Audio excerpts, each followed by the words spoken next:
Hello guys and welcome to How to Socials.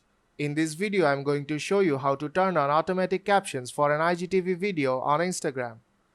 So let's start. First open the Instagram app. Now tap on the plus icon at the bottom of the screen and let's upload a long video to post it on IGTV.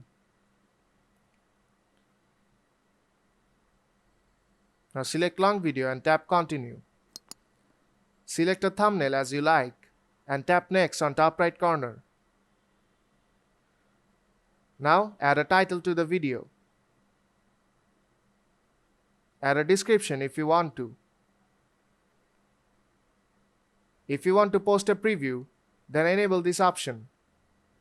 You can also share it on Facebook.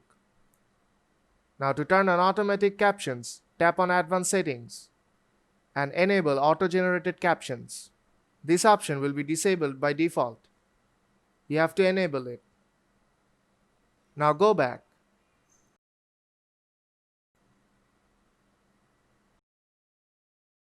And tap Post on top right corner.